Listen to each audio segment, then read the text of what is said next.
Enfim, hoje nós vamos ver o resultado positivo do trabalho da COGEF, né?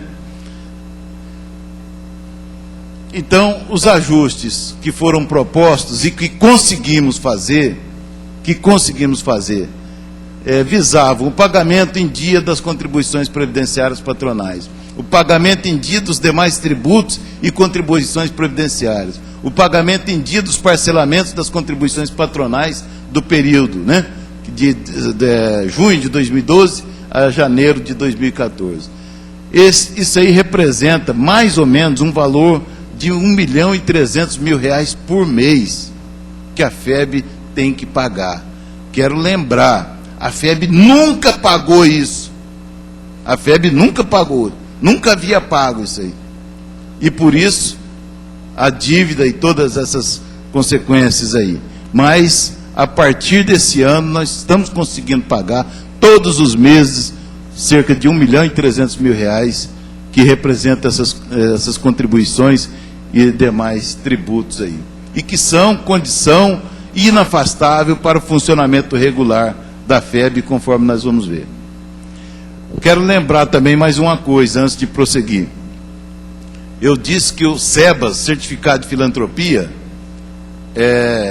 a entidade que tem o SEBAS está isenta das contribuições previdenciárias, que para a FEB representa em torno de R$600.000 por mês, né?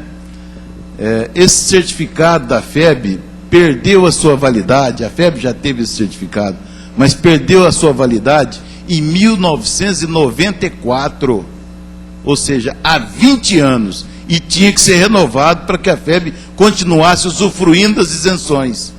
E a FEB nunca conseguiu renovar. A FEB nunca renovou. Então, qual que é a consequência? Se ela não renovou o certificado, ela deveria pagar as contribuições, para não ficar endividada. Mas a FEB nunca pagou e também nunca renovou o certificado, também nunca pagou as contribuições.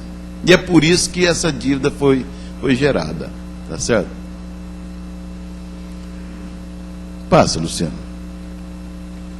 Bom, então, os ajustes para o ano de 2014, que nós fizemos, toda essa movimentação no final de 2013, começo de 2014, porque nós vimos que a situação tinha que ser resolvida a partir do ano de 2014. Não tinha outra alternativa. Nós tínhamos que tomar as providências e tinha que ser com a participação de toda a comunidade, senão não obteríamos êxito, né? Então, os ajustes para o ano de 2014. Primeiro, a contratação de um contador de nível superior, concursado. Fizemos o processo seletivo público e agora, nesse mês ou mês passado, contratamos o contador, que é de nível superior, que é um profissional que vai cuidar e vai dar os últimos ajustes na nossa contabilidade. Adoção das regras de contabilidade privada. Informatização completa da contabilidade, meta nossa para o final do ano.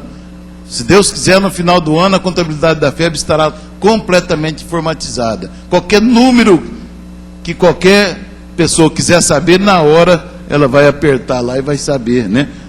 Vai tirar um relatório sobre esses números.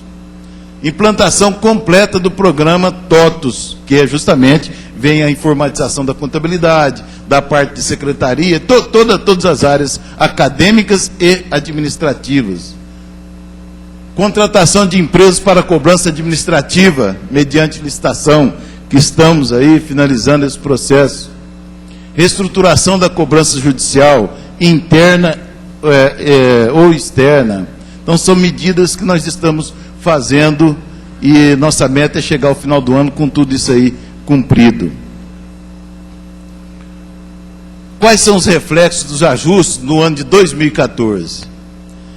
Então, ano de 2011, a receita era igual à despesa, foi igual à despesa, né? Ou seja, a FEB estava equilibrada no ano de 2011, porém, não havia o lançamento dos tributos mensais de R$1.300.000. Estava equilibrada, direitinho, só que não havia o lançamento, nem o pagamento dos tributos vigentes, dos tributos incidentes a cada mês. Na verdade, então, havia um déficit da ordem de 1.300.000 por mês, só que não aparecia na contabilidade.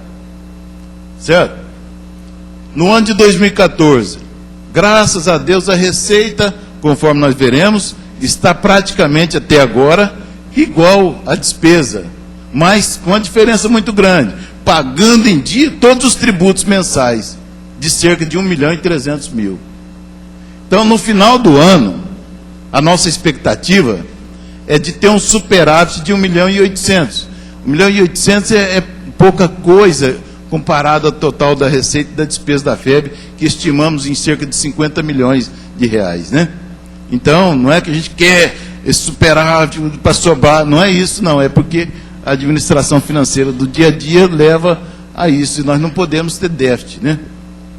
Então, prevemos, a nossa previsão é uma pequena recuperação do patrimônio líquido da FEB, mas aquela tendência de queda do patrimônio líquido, se Deus quiser, já foi estancada. É só a gente cumprir essas metas até o final do ano. Prevemos até que haja uma pequena recuperação no finalzinho do ano. Então, para que vocês tenham uma ideia, aqui, professor Douglas, está o resumo dos resultados que foram alcançados em face dos ajustes que foram feitos durante o final de 2013 e começo de 2014. Aqui está o resumo. Vejam só, de um total de receita até o mês de maio, né? De um total de receita de 19.587.447,26 reais, nós tivemos despesa de 18.738.012,55. Então está praticamente empatado, né? Dá uma diferencinha aí, um superávit. Fica isso. Dá uma diferencinha aqui já, ó, cerca de 849 mil, que é o que foi previsto, né? Nós previmos 1.800.000 para o ano todo, quer dizer, até maio atingimos 849 mil, está dentro do que foi previsto. Então, receita e despesa praticamente está igual. Só que tem um detalhe importantíssimo, fundamental. Nas despesas estão aqui, ó, 6.148.000 reais de tributos que foram pagos.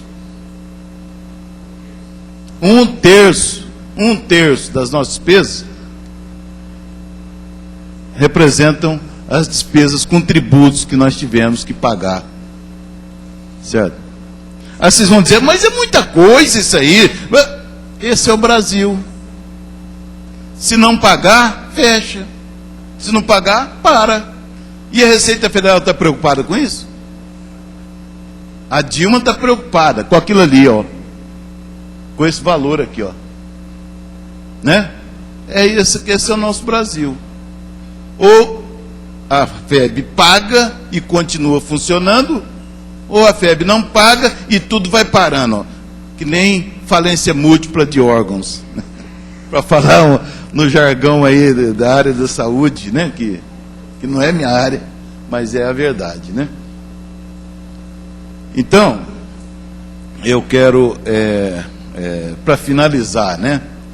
Mais uma vez, cumprimentar o trabalho, os membros da COGEF, que trabalharam muito para que a gente atingisse esse resultado.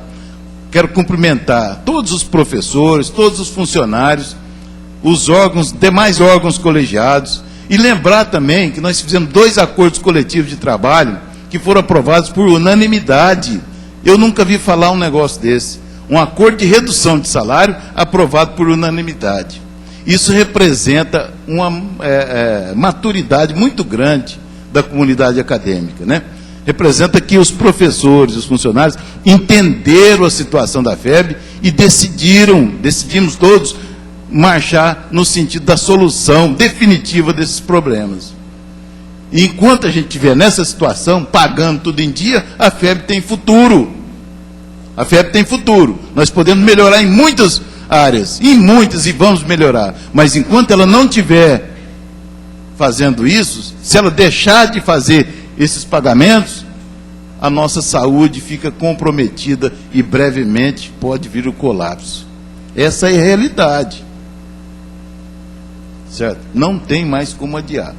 Então, quero mais uma vez cumprimentar a todos por esse êxito.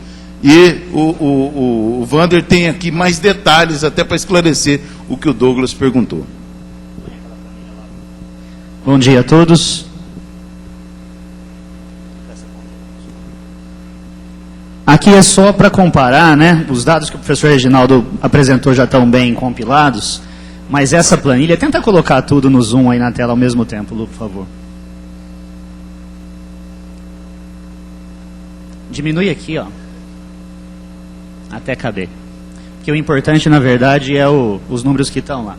Bom, eu vou dizer o que é essa planilha aí já, mas o importante é que isso aí resume o trabalho, como o professor disse, bastante intenso do COGEF, especialmente da professora Paula, da professora Fatinha, da professora Cláudia, do Carlão, que ficaram aí dias, durante vários dias, até tarde da noite, para conseguir minimizar os cortes que a gente foi obrigado a fazer, as reduções todas, e que chegar nisso é muito sofrido, vocês sabem, né? Porque cada um dos cortes tinha algum impacto, dependendo do corte, impactava um tipo de professor, mas não impactava outro. Então, foi uma decisão muito difícil, e essas pessoas todas ficaram aí com essa árdua tarefa de ter que apontar o que era o menos traumático, o mais adequado de se fazer.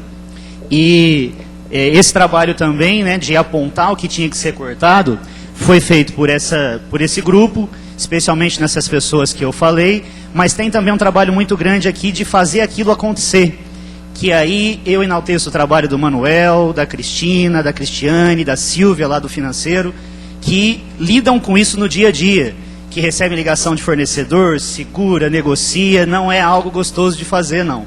Eu faço, poucos, né, eles fazem mais, mas é algo bastante sofrido. E obviamente, todo mundo, né, porque aqui também está o resultado do esforço de cada um de nós, professores e funcionários. Bom, mas basicamente essa planilha aqui tem o seguinte, ó, a gente tem uma coluna aqui do projetado e uma coluna do realizado, acumulado nesses 5 primeiros meses do ano, aí, de janeiro a maio. Tem aqui os grandes números, né? Eu não vou me ater a eles, mas vocês podem ver que as diferenças... Aumenta um pouquinho mais, Lu, por favor. Dá para chegar a 95% aqui, ó. Aí está ótimo. Então a gente tem aqui diferenças pequenas de um para outro, né? Aqui está estratificado as principais receitas que a gente tem. E aqui a gente tem o total desses números. Então o total de entradas para esse período aí, né, de janeiro a maio, foi projetado em 19.191 e realizado 19.587, ou seja, um pouquinho melhor do que a gente previu. Tem uma diferença aqui de 2,06% de um número para o outro. A receita é algo mais difícil de controlar, mas ainda assim a gente chegou muito próximo. Esse grau de previsibilidade para um ano típico já seria digno de comemoração. Agora, para um ano completamente atípico, como é o ano que a gente está vivendo, é um índice maravilhoso, e mais uma vez aqui tem o trabalho do Manuel e da equipe que ajudou a compor essa projeção. E aqui embaixo aquilo que está um pouco mais na nossa mão, e por isso a proximidade daquilo que foi projetado, né, e do que foi realizado é ainda maior. Tem uma diferença aqui de 0,06%, porque as despesas a gente cuida no dia a dia, vai segura um pagamento, deixa para o mês que vem, vai controlando o fluxo de caixa. Então, mais uma vez aqui, isso está de maneira bem... vocês podem perceber aqui que eu ocultei colunas, né? Porque tem aqui o mês a mês, e essas colunas são as colunas do total. Essas planilhas eu passei para o professor Lelo, está comigo, quem quiser, a qualquer momento está à disposição para conferir em detalhes, porque tem mais informação aqui que talvez não dê tempo da gente discutir tudo, mas o importante é esse resumo, que a gente vem, graças ao esforço de todos e também da equipe técnica que está no dia a dia, conseguindo cumprir o que foi combinado lá atrás, né? O que a gente projetou, a gente está no mês a mês conseguindo cumprir. Então, obrigado a todos aí pelo empenho, pelo esforço, o resultado está aqui.